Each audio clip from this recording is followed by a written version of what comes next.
Yeah, so Valerie, could you just give us a quick overview of the lecture?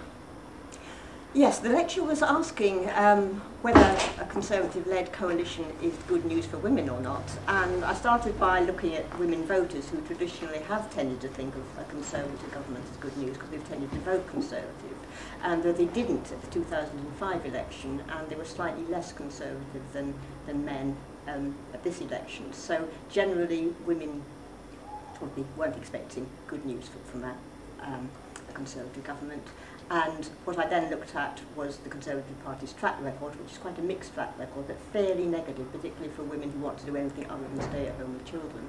And then I looked at how Cameron has changed his party. He's very much more in favour of equal rights and opportunities than some of his predecessors, and he's taken some positive steps to get a lot more women elected as Conservatives.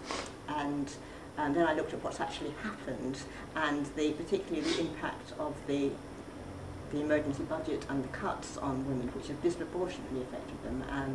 And according to official figures, which haven't been disputed, it looks like 72% of the cuts are going to be felt by women.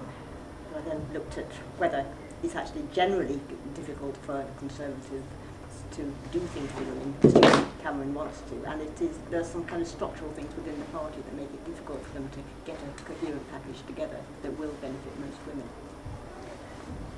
72%, that's a massive amount, isn't it? So I mean, where is most of that going to be felt? By the poor and less well-off women, mainly. It's and by mothers. It's a lot of cuts to things like the various maternity grants, the freezing of child benefit. I mean, the figure of the 72% savings, where's most of that going to fall? On mothers, on poorer women, to put it briefly, because of the cuts to anything that affects children, whether it's child benefits, whether it's maternity grants, whether it's family tax credits. So it's particularly poorer women and women who are affected by tax credits and women who are affected by housing benefits. And do you think that could ultimately lead to the coalition losing that kind of core vote and ultimately the election? Well, it's not, yes, because it's not just the budget, it's also the subsequent cuts from the spending review, and because public sector is going to be massively cut, it appears, and there's likely to be a lot of unemployment created, and an awful lot of people who are going to lose their jobs are going to be women, because they are 62% of the public sector workforce, so there's going to be a lot. And women tend to be women who use the public sector services, such as care for the elderly, or such as childcare services and family health services. The final thing I wanted to just talk to you about, you were talking in the lecture about discrimination against women in Parliament. Do you think a way to combat that is to positively discriminate for women? That's a very loaded term, isn't it, positive discrimination?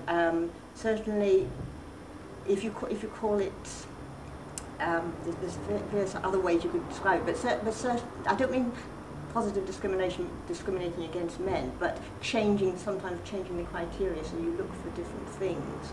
So rather than saying that somebody to get a particular position has to have experience which men are particularly like to have, you look at what women might have done and count that as experience, and train and help people in selection board. And something like the all-women shortlist that the Labour Party had, which I wouldn't call positive discrimination, I think it more as creating more of a level playing field, but that does seem to be the only thing that really works, something that has some particular.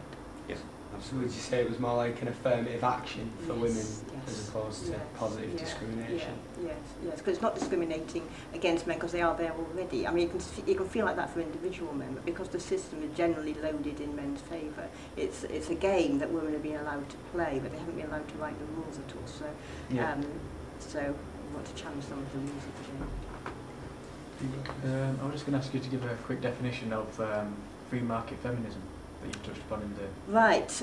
Some people have actually used it of themselves, and it's saying that if I were a free market feminist, I would say I believe in the free market, I believe that the state should get out of people's lives, it should get out of employers' lives, it should stop telling people what they ought to do, it should allow men and women to compete on an equal basis and let the best person win.